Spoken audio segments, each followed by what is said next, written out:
아브라함의 때에 있었던 첫 번째 기근 이외에 그 땅에 또 한 기근이 들었더라. 이삭이 그랄에 있는 팔레스타인의 왕 아비멜렉에게 갔더니 주께서 그에게 나타나시어 말씀하시기를 이집트로 내려가지 말고 내가 너에게 말해줄 땅에 거하라. 이 땅에 기거하라. 그리하면 내가 너와 함께하고 너에게 복을 주리라. 내가 너와 내 씨에게 이 모든 지역들을 주고 또 내가 내 아비 아브라함에게 맹세한 것을 이루리니 내가 내 씨를 하늘의 별처럼 번성하게 할 것이며 이 모든 지역에 내 씨를 주리라. 내 씨 안에서 땅의 모든 민족들이 복을 받으리라. 이는 아브라함이 내 음성을 복종하고 내 명령과 내 계명과 내 규례들과 내 법들을 지켰음이라고 하시니라. 아멘. 참 26장 이야기를 보면은 오늘 여기 이제 1절과 5절을 하고 좀 넘어가겠습니다만, 이삭 이야기는 이렇게 넘어가겠습니다만은 어떻게 아버지 했던 일을 이렇게 똑같이 하나 이런 생각이 들지요. 그리고 이제 이삭의 생애에는 우물 이야기 외에는 별로 이야기가 더 없어요. 그래서 이제 다음에 보면 이제 우물 사건이 계속 나오거든요. 팠다가 메꿨다가 뺏겼다가 또 가서 파고 뺏겼다가 그러다가 이제 그냥 이삭 이야기는 그렇게 지나가는 것 같이 보여져요. 여러분, 자식들 신앙 교육하면서 참 답답한 게 뭐냐면 내가 실패한 길을 애들이 똑같이 걸어오고 있는 게 너무 속상하지 않아요? 그죠? 내가 가지고 있는 약점을 애들이 그대로 가지고 있고 그거 좀 안 가져서 근데 그게 너무 잘 보이는 게 내가 가지고 있으니까 너무 잘 보이니까 이걸 침착하게 교육을 시켜야 되는데 흥분해서 교육을 시키니까 애가 더해. 그러니까 애가 더하니까 날뛰죠. 날뛰니까 나는 보이니까 더 화가 나죠. 그래서 교육을 시켰다라고 생각을 하는데 나중에 보면 역효과가 나타나죠. 이놈이 가만히 보니까 내가 가지고 있는 그 막장까지 막 가는 거예요. 이걸 계속 가지고 가면 어떤 결과가 나타날 줄 알기 때문에 지금 조마조마한데 나는 침착하게 교육을 못 시키니까 애가 그게 더 두드러지게 나타나서 내가 지금 인생에서 겪었던 아픔을 얘가 겪겠구나라는 두려움이 내게 확 엄습해 오죠. 나만의 이야기는 아니지요? 예, 여러분들의 같은 이야기라고 고개를 공감해야지. 안 그러면 내가 지금 잘못 설명하나 이런 자꾸 착각에 빠지니까. 그런 것처럼 여기 1절에서 5절에 보면 아브라함이 했던 같은 경험을 하고 끝에 가서는 또 같은 고백을 해요. 왜 이렇게 비슷한 경험을 서로가 할 수밖에 없느냐면 지금 처해져 있는 세상이 비슷하고 세상에서 주는 우리의 어떤 성품을 형성하는 그 문화가 비슷하니까 전부 다 그 비슷한 어떤 죄의 성품들을 가지고 있게 되고, 그러니까 우리 모두가 서로가 해결해야 될 문제도 비슷하다는 거죠. 그러니까 오늘 보면 아브라함이 가나안 땅에 들어갔을 때 처해졌던 문제가 무엇이었었냐면 기근이었어요. 그러니까 이 기근 문제를 해결하기 위해서 애굽에 바로에게 내려갔다가 하나님께서 바로를 책망하고 도리어 아브라함에게 바로가 많은 재산을 챙겨주고 부자가 돼서 또 다시 올라오게 됐듯이 여기도 보면, 자, 본문을 한번 보시면 1절에 이렇게 이야기를 하고 있어요. 아브라함의 때에 있었던 첫 번째 기근이 이외에 그 땅에 또 한 기근이 들었더라. 이 기근이 들었더라라고 이야기를 하는데, 똑같이 창세기 12장을 보게 되면 아브라함 이야기도 그가 거기 내려갔던 이유가 기근이었다라고 10절에 이렇게 말합니다. 12장 10절에 그 땅에 기근이 있으므로 아브라함이 이집트로 내려가, 이렇게 이야기를 합니다. 그리고 내려가니까 똑같이 자기 아내가 사레가 이렇게 예쁘고 혹시나 이 일로 인해서 내가 죽을까, 똑같지요. 지금 이 이삭이 한 것과 똑같지요.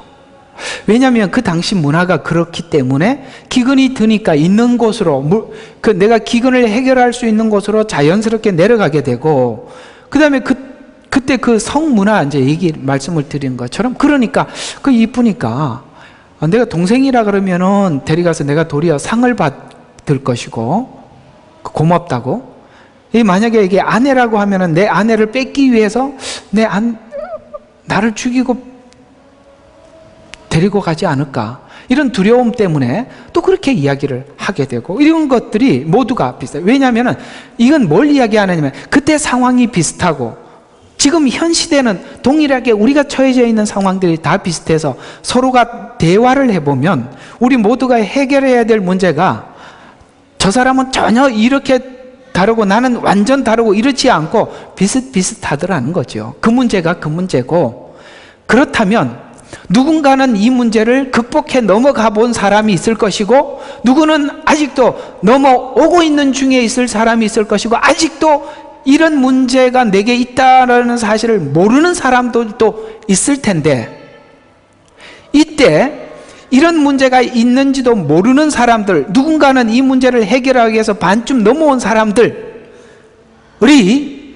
내가 아직도 그 문제를 해결해 넘어오는 과정 속에 있다면, 여러분들 이 문제를 해결해야 한다면 여러분들은 어떻게 그 문제를 해결하시겠습니까?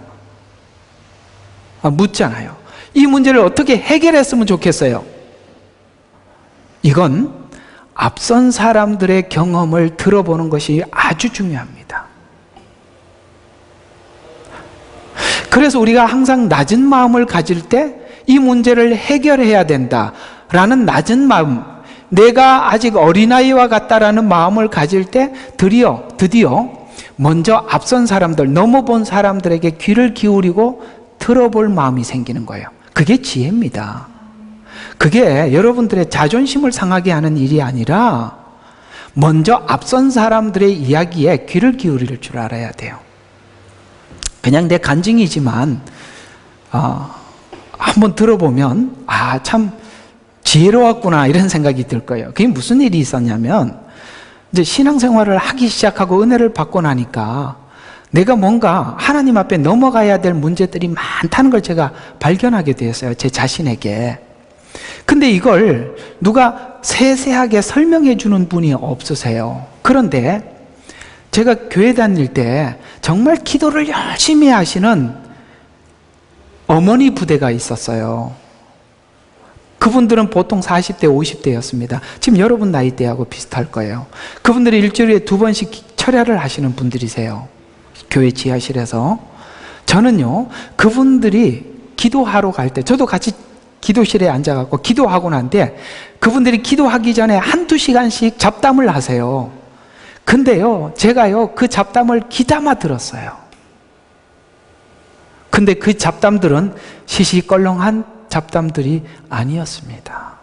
어떤 잡담들이었냐면, 내가 이런 문제가 있었다, 그걸 내가 가슴 아파했다, 그때 하나님이 내게 이런 감동을 주셨다, 그래서 그걸 넘어갔더니 행복했다, 그 이야기들을 서로 나누는 걸 보면서 제가 뭘 엄청나게 얻었냐면, 영적 세계의 움직임이 이런 거구나라는 걸 제가 거기서 배웠습니다. 요셉이 감옥에서 정치범들이 들어와서 하는 이야기를 들으면서 돌아가는 상황을 배웠듯이요. 여러분, 말을 하려고 하지 마세요. 먼저 앞선 사람들이 한마디 툭 던지는 이 귀한 이야기들을 쉽게 여기지 마십시오. 그것이 여러분들의 놀라운 문을 여는 열쇠가 될 수 있어요. 저는 그래서 그분들이 이야기할 때 항상 뒤에서 너무너무 열심히 들었어요. 그래서 이 원리가 이런 거구나, 이런 원리가. 그래서 제가요 진짜 큰 도움을 받았습니다. 그래서 어깨너머에서 배운 거예요. 고맙지요. 내가 경험해서 배웠더라면 얼마나 많은 것을 잃어버렸겠어요. 그런데 그 뒤에서 듣다가 보니 알겠더라고요. 기도하시는 분들, 하나님이 이런 감동을 주십디다, 이런 것 준비하세요. 제가 설교 시간에 여러분들에게 하나님이 이런 것들 다 여러분들에게 잘 담아주셔서 보이지 않는 세계가 어떻게 움직이고 있는지를 아셔야지. 왜?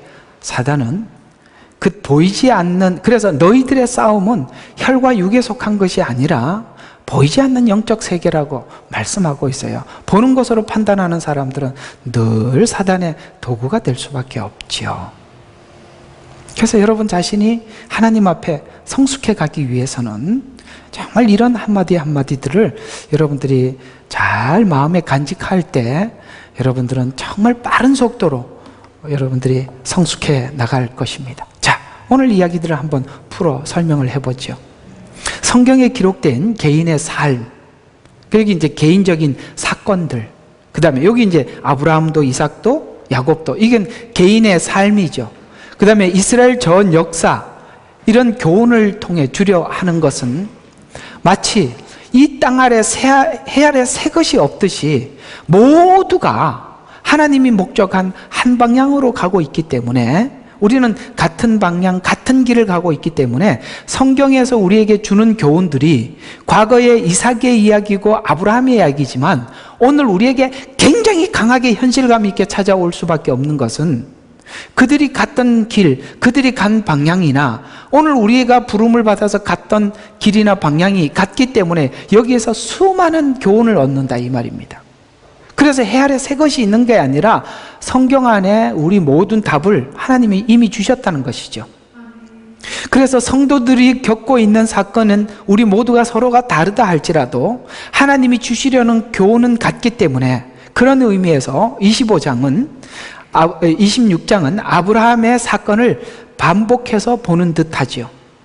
그래서 25장은 아브라함의 죽음과 이스마엘의 후대에 대해서와 야곱의 출생에 대해서 기록하다가 26장에 야곱의 삶을, 이삭의 삶을 소개하는 내용으로 기근이로 인해서 그랄 땅 팔레스타인 왕 아비멜렉에게 갔던 이야기로 시작하여서 팔레스타인 왕 아비멜렉에게 사라를 누이라고 속였던,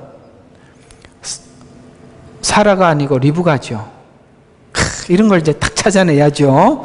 네, 이런 것만 찾아내시지만 마시고 사라라고 하면 여러분이 리브가로 딱 바꿔서 들으면 돼요. 적어보니까 이제 발견했습니다. 자, 누이라고 속였던 이야기가 기록되고 있는데, 그런 이삭에게 하나님 아버지께서 약속했던 약속을 다시 오늘 상기시켜 주죠. 그러면서 3절과 4절에 쭉 상기를 시켜주면,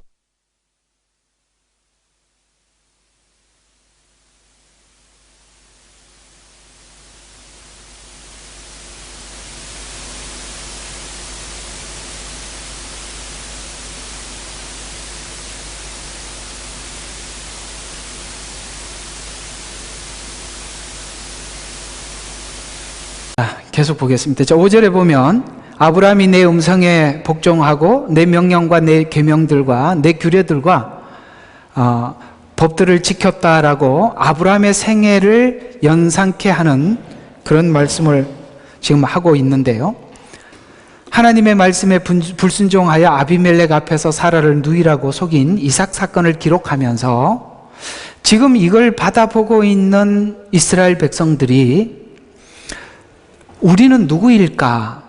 라고 생각을, 우리는 도대체 누구이기에 애굽 사람들과 구별되며 우리에게 거룩한 율법을 수여하고 너희들이 거룩한 백성이 되라 라고 말씀하시는지를 설명하기 위해서 너희를 불렀던 아브라함의 사건부터 시작해서 쭉 이렇게 설명을 하면서 이것은 내가 너희를 세상 가운데서 구별된 자로, 내가 하나님의 백성 삼아 너는 단순히 애굽에서 빠져나오는 정도를 넘어서서 그 거룩한 삶을 살도록 내가 너희에게 목적을 가지고 오늘 너희들을 이끌고 선택해서 데리고 왔는데, 그 시작이 너희 조상 아브라함에게 했던 것과 같이 지금 조상들의 한 사건들을 기록을 하면서 앞으로 너희에게 이 율법을 받고 난 이후에 율법에 대해서 아브라함이 실수를 했지만 하나님께서 그 실수 가운데서도 다시 말씀하시고 그가 다시 하나님의 말씀으로 돌아와서 순종하며 거룩한 삶을 살았고, 이삭에게도 사실은 이런 문제가 있었지만 하나님께서 다시 한번 그들을 불러내서 또다시 이삭도 하나님께 순종한 삶을 살듯이 너희들이 이 율법을 수여받았다고 해서 지금부터 계속 살고 싶지만 살지 못하더라도 여전히 나는 너희들에게 그 잘못과 죄에 대해서 책망하는 정도로 끝나는 것이 아니라 결국에는 이 너희들의 삶을 거룩한 삶으로 내가 끝까지 붙잡고 나갈 테니 너도 여기에 답을 하고 반응하여 결국 내가 목적한 그 자리에까지 이를 때까지, 오늘 이 이삭이 이런 실수를 범했을지라도 하나님께서 또 붙잡고 가듯이 절망하지 말고 우리가 함께 가자. 아가서 말대로 하면 일어나서 나와 함께 가자 라고 말씀하는 것처럼, 사실은 우리가 하나님 앞에 신앙생활을 했던 우리 과거들을 가만히 돌아 생각해 보면 우리 의지로 이 자리에까지 계속 오고 앞으로 가는 것이 아니라 실상은 하나님께서 우리를 향해서 놓지 않는 하나님의 강한 손이 있었기 때문에 오늘 이 현장에 이르렀다는 건 누구도 여기에 아무도 부인할 사람이 없듯이, 보면 볼수록 내 의지가 내 믿음이 아니라 하나님이 나를 강하게 붙잡은 손이 나를 이끌어 왔다라는 것을 알듯이, 이제 이 강한 손을 느끼는 만큼 우리가 해야 될 일이 한 가지가 있다면 하나님이 그 붙잡은 손에 내가 반응해 드리는 일이라는 걸 우리 모두 알 겁니다. 맞죠? 살아보면 그거죠. 내가 하나님만 믿습니다라는 것이 내 믿음이 여기 온 것이 아니라 하나님의 손에 붙잡으심이 나를 오늘 여기 이르게 했다는 거. 그래서 우리가 계속 배워가는 부분들이 뭐냐면, 하나님이 이제는, 옛날에는 하나님이 우리에게 어떤 사인을 보냈을 때 굉장히 무디었죠. 아무리 말을 해도 몰랐는데 이제는 하나님의 시선을 보게 되고 하나님이 눈동자가 어느 방향으로 움직이나 예민하게 바라보게 되죠. 그래서 하나님이 살짝 움직이면 나도 저쪽 보고, 하나님 저쪽 보면 나도 이렇게 보고, 이런 사람이 돼가고 있다 이 말입니다. 맞나요? 그 얘기예요. 그러면서 신명기에 말씀하신 말씀들을 오늘 여기 이삭이 순종하고 아브라함이 순종하고 이삭이 순종했던 것처럼 신명기에 말씀하신 말씀들을 순종하라고 명령하면서 함께 창세기를 기록하고 있는데, 이유는 이스라엘이 탄생하기까지 아브라함을 부르고 이삭과 야곱을 거쳐 애굽에 430년 동안 종살이 하였던 지난 과정들을 상기시켜 조상이 복을 받고 저주를 받았던 사실을 기록하여 증거로 삼아 하나님의 말씀을 순종할 것을 요구하고 있는데, 그래서 5절에 보면 이삭에게 하셨던 말씀과 같이 동일하게 신명기 30장 15절과 16절에 보면, 보라, 내가 오늘 생명과 선 그리고 죽음과 악을 내 앞에 두어 그 안에서 내가 오늘 내게 명령하여 주 너의 하나님을 사랑하고 그분의 길에서 행하고 그분의 계명들과 그분의 규례들과 그분의 명령들을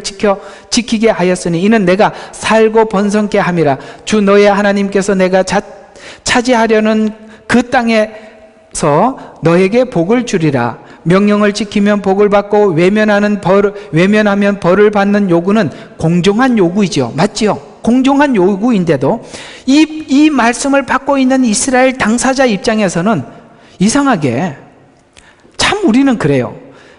우리는 우리 개인 위주로 생각을 하다 보니까 하나님이 우리에게 하라는 것들은 하기 싫은 것만 하라 그리고 하라는 거는 꼭 두 가지면 헷갈린다라고, 이게 뇌구조가 어떻게 돼 먹었는지 모르겠어요. 알아들으셨죠? 그래서 하나님이 뭔 얘기를 해도 다 불공정해 보인다 이 말이에요. 왜요? 우리는 죄성을 가지고 있고 죄가 요구하는 거는 하지 말라 그러고 의가 요구하는 걸 우리에게 요구하니까 우리는 그게 싫죠. 불공정해 보이죠. 그래서 하나님이 우리의 삶 속에 역사하셔서 뭘 바꾸려고 하느냐면, 우리가 좋아했던 모든 것들은 죄성이 요구했던 것들이니까 하나님의 은혜를 집어넣어서 그 죄성을 꺼내고 하나님의 의를 넣어드리고 싶은 거죠. 넣어주고 싶은 거죠.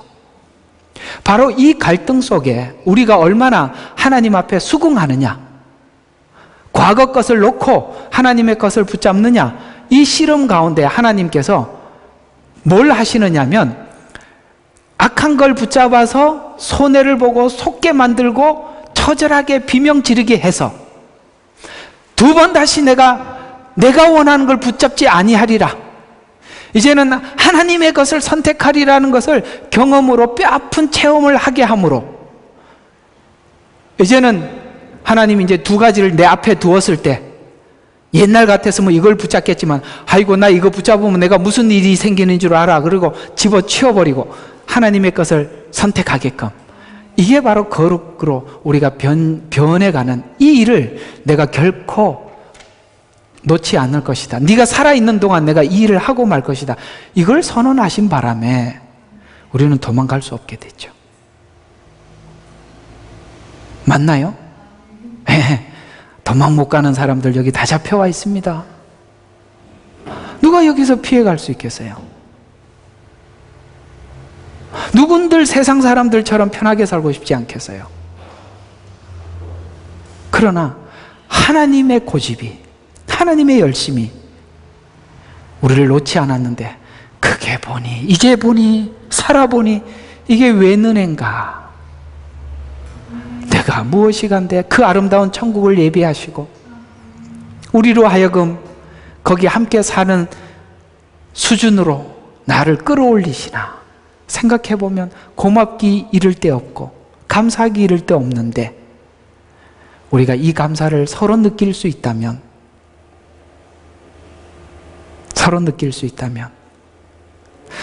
제 생각에는 그런데요, 여러분 어떻게 생각할지 모르겠습니다만 그 생각이 든다면 여러분을 지도하고 하나님이 세운 하나님의 종을 귀하게 여길 줄 압니다.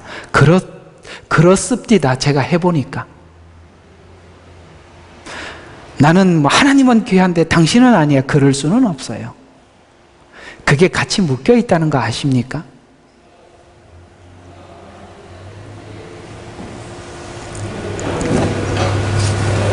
자, 그래서 이렇게 이야기를 하고 있어요. 이 설명을 이렇게 말하고 있어요.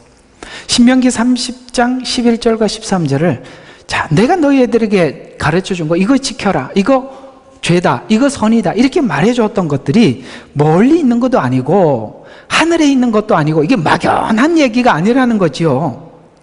하늘에 올라가서 그것을 우리에게로 가져와 우리로 그것을 듣고 그것을 행하게 하려 할 것이 아니며 바다 건너에 있는 것도 아니고 내게 말하기를 누가 우리를 위하여 바다 건너가서 그것을 우리에게 가져다가 우리로 그것을 듣고 행하게 하려 할 것이 아니라, 이 말은 우리가 복을 받기 위해서 내가 하늘로 바다로 이렇게 쫓아가서 찾아다니면서 알아내고 실천해서 복을 받는 것이 아니라 하나님이 우리에게 찾아와서 우리 조상들을 통해서 성경 기록을 통해서 확인하고, 야, 야곱이 이 길로 갔더니 이런 일을 겪고 이렇게 다 잃어버리고 하나님 앞에 돌아왔는데 결국은 야곱이 도망가려고 아무리 도망을 쳐도 하나님 결국 붙잡아 왔잖아. 원래 아브라함이 붙잡혀온 자리, 이삭이 붙잡혀온 자리, 야곱이 붙잡혀온 자리가 똑같은데 누구는 아브라함처럼 잡혀오고 누구는 이삭처럼 잡혀오고 누구는 야곱처럼 잡혀오는데 결국 그 자리 갈 거야. 너 왜? 그건 네 선택이 아니야, 이 말이에요. 결국은 하고 말 건데 너 야곱처럼 한번 해볼래? 여러분 나중에 야곱의 그 야복강 나루터 사건 설명을 들어보면 놀라울 겁니다. 이 야복강 사건을 사람들이 너무 잘못 설명을 했어요. 야곱이 하나님 앞에 이를 악물고 씨름해서 이겼습니다. 여러분 이를 악물고 씨름해보세요. 여러분 이를 악물고 씨름하며 기도하니까 사람들이 더 독해지더라니까. 이 악물지 마세요. 왜 이를 악물고 기도를 해갖고 사람이 더 독하게 나타납니까? 그게 뭔 이야기인지 아십니까? 야곱이요, 끝까지 자기 방식대로 해보겠다고 실험한 거예요. 그 전날 준비해놨잖아요. 에서가 이쪽으로 오면 저쪽으로 도망가고 나 그거 포기하지 않겠다는 거예요. 하나님께서 그 굴복하라고 얘기했더니 야곱이 그걸 굴복하지 않는다는 걸 보고 환도뼈를 쳐버렸어요. 왜요? 에서가 좌하면 우 못하지요. 환도뼈가 부러졌는데 어떻게 도망가? 하나님이 결국 그렇게 그 방법을 통해서라도 야곱의 의지를 꺾어 놓으셨다, 이 뜻입니다. 어때요? 야곱의 의지가 꺾여졌다면 야곱만은 못하실 텐데 결국은 꺾여져 올 겁니다. 우리 한국 사람들 성씨 중에 최씨, 황씨, 최씨, 황씨, 강씨가 최강이라는데, 제가 섬겼던 목사님 교회 목사님 성함이 최씨예요. 그리고 사모님이 강씨예요. 그래서 이렇게 이야기합니다. 저희는 최강입니다. 이렇게 이야기하더라고요. 최강입니다. 정말 사람 고집, 황씨 고집 대단하죠. 인간이 가지고 있는 어떤 고집도 하나님은 최씨, 황씨, 강씨 셋이 합한 것보다 더 세니까 야곱도 꺾으셨다면 아마 야곱은 최고의 고집을 가진 사람일 겁니다. 가만히 보면 우리 고집도 만만치 않은데 하나님의 열심은 더하답니다. 자, 하나님은 우리에게 멀리 있는 이야기를 하는 게 아니라 성경에 기록을 했어요. 야곱이 이랬더니 하나님이 이렇게 했다 라고 멀리 있는 것이 아니고 확인하고 납득시켜 설명하고 있다라는 이야기입니다. 그래서 이스라엘 조상이나 출애굽 전에 자신들이 직접 겪었던, 그 애굽에서 겪었던, 그리고 보았던 애굽인들에게 베푸셨던 재앙을 눈으로 확인해서 그들은 보았었죠. 홍해의 기적으로 살아난 것도 자신들이 확인했죠. 그리고 지금 만나를 먹고 반석의 물을 마셨어요. 그리고 하나님을 반대한 자들이 심판당하는 것도 눈으로 보았죠. 그리고 이 명령을 하는 거예요. 그러니까 이해가 가시죠? 사실은 이 일들을 성경에서만 기록한 게 아니라 우리가 교회 안에서 신앙생활을 하다 보면 어떤 사람들이 마치 하나님 앞에 이런 일들을 해서 그 겪는 일들을 우리가 눈으로 보고 있단 말이에요. 이해가 가요? 북이스라엘의 멸망은 남유다가 앞으로 계속 그 일에 대해서 회개하지 않으면 북이스라엘의 멸망을 보고 너희에게도 이 일이 닥칠 수 있다는 하나님의 본으로 우리에게 확인을 시켜줬던 이야기란 말이죠. 그래서 우리가 교회 안에 아나니아 삽비라 사건도 동일한 것입니다. 사람들이 정말 순수한 마음으로 하나님 앞에 드리고 하나님 앞에 행동을 했을 때 누군가에게 과시하고 싶은 마음들이 사람들에게 생길 수 있는 이 일을 하나님께서 아나니아 삽비라 사건을 통해서 모두에게 두려움과 경계를 주기 위함이에요. 그래서 누군가가 이 교회 안에 어떤 일이 있으면 그걸 내 거울로 삼고 하나님이 뭘 주의하라고 하시나, 뭘 교훈하시나, 이런 걸 봐야지요. 오늘 이스라엘 백성들은 그런 것들을 애굽에서 보았고 홍해를 건너면서 보았고 하나님을 반역한 백성들에게 하나님이 심판하는 것을 눈으로 목도하고 너희에게 복과 저주를 네 앞에 두어서 그 과거에 있는 사람들이 저주를 선택했을 때 어떤 상황, 복을 선택했을 때 어떤 상황을 겪었는지 네가 봤지 않느냐라고 말씀하시듯이 오늘 우리 모두에게도 성경이라는 한 권을 우리에게 주시면서 확인해봐라, 이렇게 말씀하고 있다는 것이에요.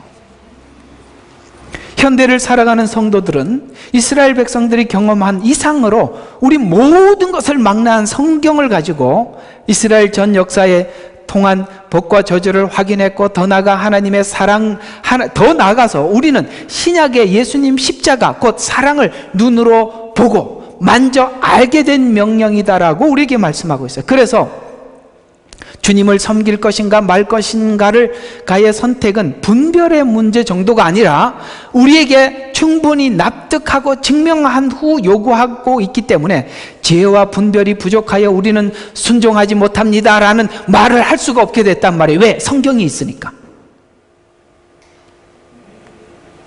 그래서 그리스도께서 우리에게 준 말씀은 멀리 있는 것이 아니라 예수 그리스도 안에 있는 말씀이라고 응용하고 있어요. 아브라함이 그렇게 살았기 때문에 복을 받는다는 개념이 아니라 아브라함에게 하나님이 복을 주기로 작정했던 복이 지금 이스라엘 백성 앞에 있으니 복을 선택하라고 하여 아브라함에게 약속한 복에 이르게 되고 말았듯이 너희에게도 복을 주고 말겠노라. 그러니 순종하고 따르라. 너희가 살기 위해서 법도를 지키라는 말 앞에 우리 모두 다 아멘으로 답할 수 있게 됐다라는 뜻이에요. 이 복이 두 가지 약속을 견주어 볼 수 있는데, 하나는 거듭남의 복이에요. 예수님을 믿어 우리가 거듭나는 복이죠.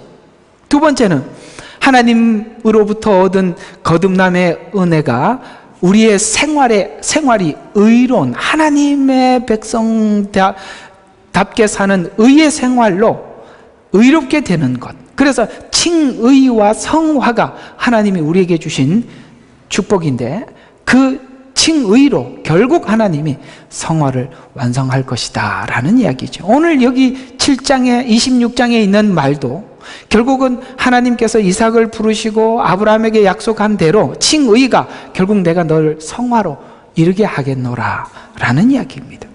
놀랍게도 이삭은 아브라함의 전생의 과정을 반복해 살아가고 있어요.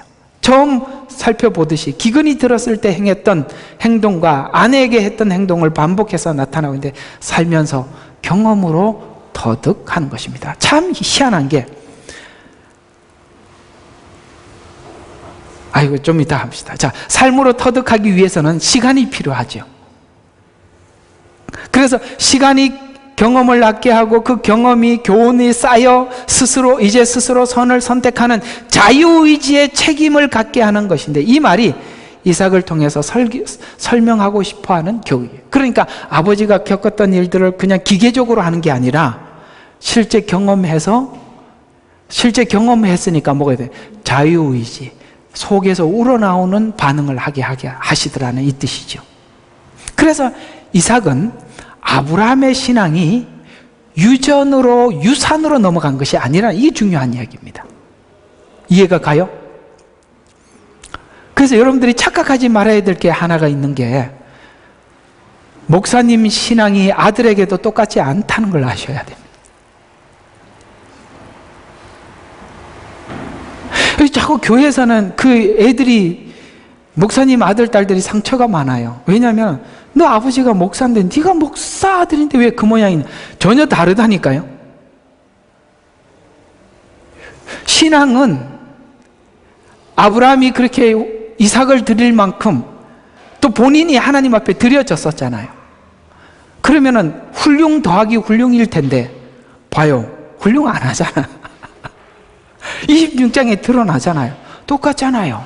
아니, 자기를 모리아 산에서 드렸던 이삭이 이럴 수 있어? 이런 생각이 들 만큼 깜짝 놀라잖아요. 경험입니다.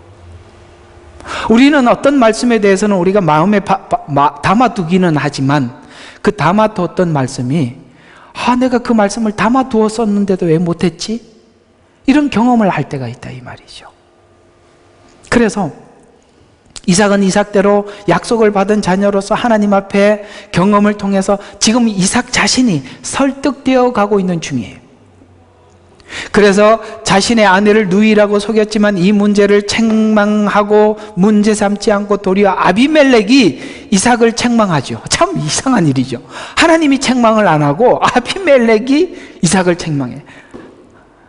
하나님이 불신자들을 통해서 네가 얼마나 기가 막히는지 그 불신자들을 통해서 책망한, 우리가 이렇게 생각하면 안 돼요. 저게 불신자가 하는 말은 다 틀렸지. 아니요, 거기도 옳은 말이 너무 많아요.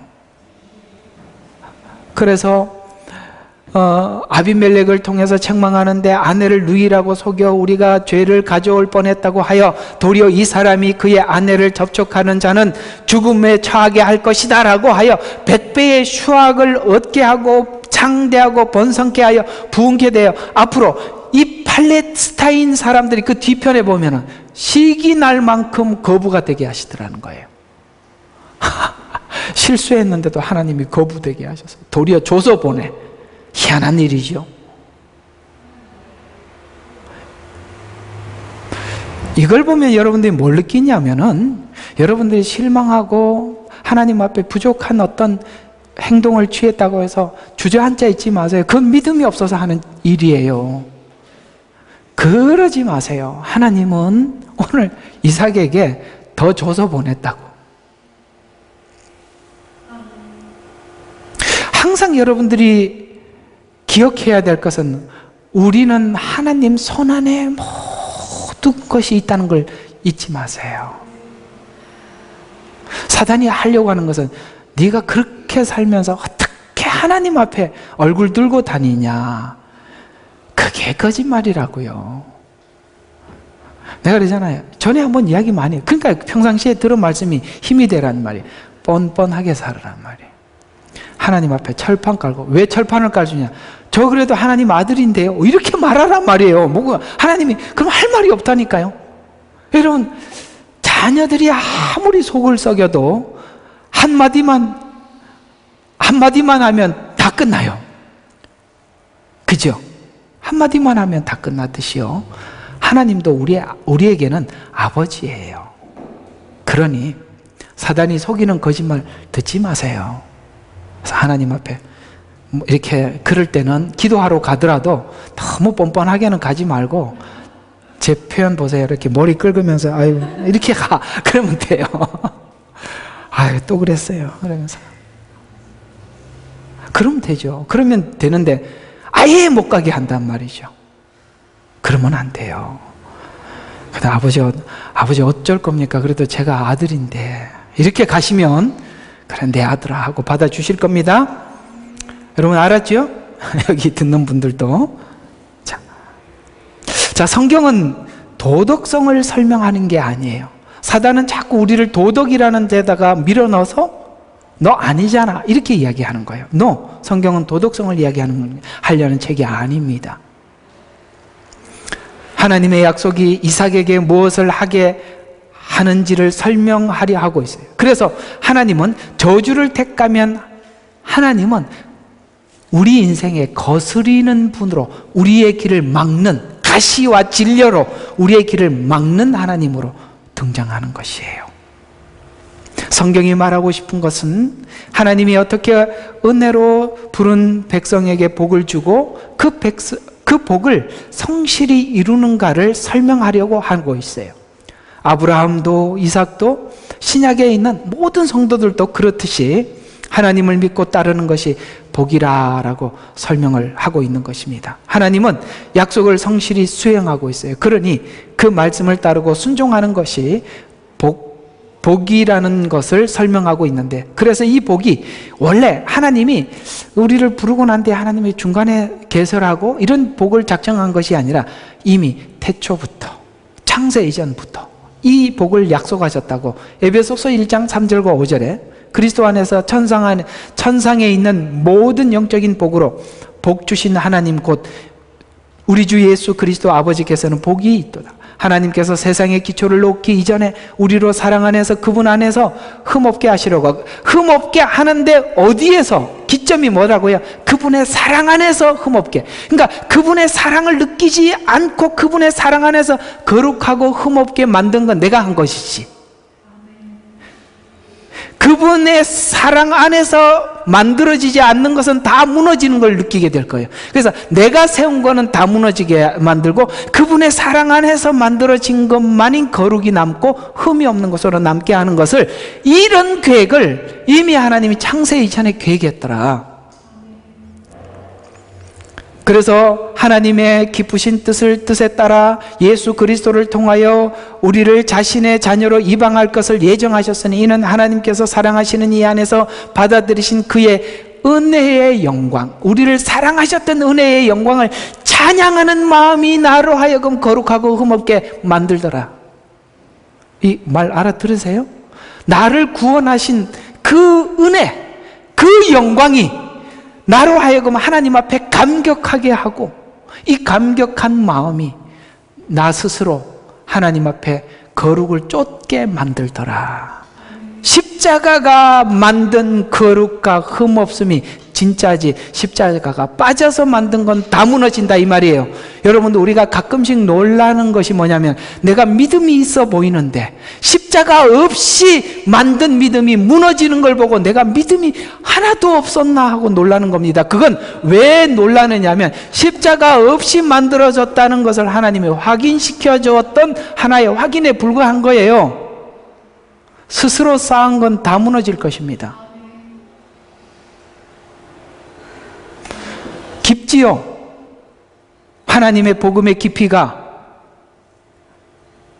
왜 십자가 없이 나를 만들고 있냐 이 말이에요. 그러면 자기 의만 세워지는 것입니다. 구원받은 성도는 하나님의 복된 소원을 가진 사람들. 그래서 성도에게는 사랑, 의, 진리, 온유를 요구하고 있어요. 이 속성은 하나님의 은혜로 채워져 있기 때문에 이게 다 하나님에서 나오는. 그래서 하나님의 것이 들어와서 우리에게 채워질 때는 뭐가 있어요? 사랑이 채워지고 의가 채워지고 진리가 채워지고 온유한 마음이 생겨지고 그런 거예요. 어제 누가 뭘 질문을 하기에 제가 답을 온유로 줬습니다. 이런 게 보이는데 어떡하면 좋아요? 온유한 마음을 가지세요. 받아들이세요. 이 얘기거든요. 받아들여야죠. 자기의가 있으면 온유가 생기질 않아요. 못 받아들입니다. 그래서 여러분 참과 거짓으로 세상을 보는 게 얼마나 위험한지 아십니까? 그걸 사탄이 쓰는 겁니다. 복음은 사랑과 의와 온유와 오래 참음과 이런 것이 하나님이 십자가가 준 열매예요. 십자가의 열매는 온유해야 되니까 우리가 거짓을 모르고 참과 거짓을 몰라서 속는 것이 아니라 그가 변화될 때까지 기다려주는 온유함이 필요하다 이 말이에요. 왜? 우리는 대부분 속아서 하니까 모르잖아요. 결론입니다. 성도들은 거듭난 은혜를 받고 은혜를 마음속에 두어 토라 곧 율법을 완성함에 대해서 책임을 우리가 자발적으로 갖게 되죠. 그래서 예수님은 십자가에 죽으신 것이야. 아브라함이 갔던 길, 이삭이 걷고 야곱이 걷고 오늘 우리 성도들이 걷고 함께 가는 길, 시간과 시대는 서로가 다르지만 그들이 했던 고백이나 우리가 해야 할 고백들이 모두 같다면 우리는 성경을 통해서 하나님이 뭘 만들려고 하는지 알고 가자 이 말이에요. 결국 우리는 목적지를 알고 갈 때 중간에 딴 길로 새지를 않는데 우리가 목적지를 모르니까 중간에 다 다른 방향으로 새버리더라 이 말이에요. 아브라함이 경험하고 실패하고 경험해서 보완한 신앙이 이삭에게 전이 되지 않았어요. 그리고 전이 되지 않아요. 왜? 신앙은 각 개별이기 때문에 그래요. 부모들은 그런 생각을 하죠. 하나님 그나마 나를 갈고 닦아서 이만큼 만드신 이 신앙들이 자녀들이 다 가졌으면 좋겠다. 소원이지만 걔들은 걔들대로 해야 할 일이 있답니다. 두세요. 여러분들이 너무 애타면 하나님이 아무것도 못해. 너무 애타게 하지 마세요. 하나님이 손을 해봤잖아. 돼요 안 돼요? 팔 걷어붙이고 내가 여기서 악역을 맡겠습니다. 이러다가 악 아빠가 되고 악 엄마가 되어버린다니까. 하나님이 만져야 사람 바뀌지. 아브라함을 통해 귀로 들었던 실패가 들었다고 내 안에서 해결되는가? 그렇지 않다는 것을 이삭을 통해서 확인하고 있어요. 질그릇 속에 하나님은 우리의 보배 곧 그리스도의 은혜를 우리 속에 두었죠. 질그릇은 우리입니다. 쉽고 깨지기 쉬운 이 그릇을. 그렇지만 보배가 담겨지는 과정에서 깨지는 현실을 봐야 내가 질그릇이라는 것을 인정을 해요. 이해가 가요? 내가 질그릇인데 보배로 착각하고 있는 거예요. 내 안에 있는 은혜를 하나님이 은혜가 강하게 내 속에 은혜가 들어와 있잖아요. 하나님이 우리를 자꾸 깨트려요. 왜? 하나님이 우리 속에 있는 보배를 자랑하고 싶어서. 그래서 이상하게 은혜가 주어지면 주어질수록 깨질 일들을 많이 생겨. 근데 사람들이 똑같이 깨져봤는데 이상하게 보배가 들어있는 사람들은 반응이 달라. 만약에 누군가가 나에게 이렇게 했으면 세상 사람들은 전부 다 보복을 하는데 나는 온유해. 쟤는 왜 다르지? 이렇게 하나님이 자기를 자랑하고 싶은 거야. 우리를 깨트려서. 와, 너 왜 다르냐? 야, 이거 화 안 나? 안 나는데. 왜 안 나지? 이상하네. 이 정도면 저 보복해야 되는 거 아니야? 그럴 마음이 없는데 왜 그래? 이게 감각이 멈췄어.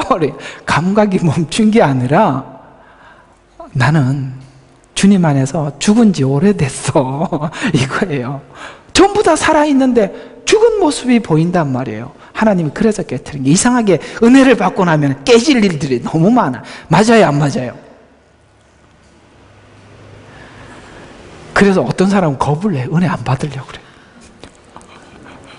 하나님 자꾸 깨트릴까 봐. 아니, 하지마. 나 그냥 깨지는 거 별로 안 좋아. 너무 상처갖고. 한 번 상처가 생기면 그거 아무는데 하나님 얼마나 힘든지 아세요? 그러면서 나 싫어요. 이게 여러분, 근데 은혜 안에서 강해지라고 말하는 거예요. 나 그래서 이번에 원래 캠프 가서 설교하려는 거 저번 주에 했잖아요. 그래서 캠프 가서 뭐 해야 되는지 고민 중인데 지금 이거 좀 해야 되겠다 싶은 생각이 들었어요. 뭐냐면은 한번 읽어봐요. 고린도 전서 4장, 고린도 후서 4장. 똑같은 4장이에요. 그건 여러분들이 그걸 좀 알아야 은혜를 받아요. 집에 가서 봐요. 뭔 얘기 하려고 그러는지. 예. 자, 계속 한번 보시면, 그래서 이 약점을 은혜를 확인하는 기회로 삼았고, 이 은혜가 하나님 앞에 진일보하게 하여 결국 하나님의 성품을 소유한 자로 인생을 살게 돼요. 여러분, 이 진짜 아시죠? 나아갈 진짜. 한자 좀 아시는지 모르겠습니다. 예. 그래서 성도들 삶에도 서로 비슷한 경험을 하지만 결국 도착점은 같은 지점을 향해 가고 있다는 것에서 우리 모두 다 동의하는데, 우리 모두 다 이 말씀으로 모두 하나님 앞에 은혜를 받고 박수치는 마음으로, 영광을 돌리는 마음으로 이 말씀 같이 한번 합독해 봅시다. 열왕기하 19장 30절과 31절 시작. 유다 집에서 피하고 남은 자는 다시 아래로 뿌리를 내리고 그 위에 열매를 맺으리니 이는 남은 자가 예루살렘에서 나올 것이며 피하는 자는 시온에서 나올 것이라. 만군의 주의 열심히 일을 행하리라. 아멘. 하나님의 열심히 그 일을 행하리라. 그래서 우리는 끝까지 가게 돼 있다고. 알았죠? 네. 아직 안 되면 늙어봐. 힘이 빠져서라도 하고 따라간다고. 근데 젊어서 따라가면 하나님 앞에 많이 쓰임받을 텐데 늙어서 따라가면 아무것도 못하고 그냥 끝이에요. 기력이 빠져서라도 따라갈 거예요. 하나님이 열심히 이룰 것입니다. 기도합시다. 아버지,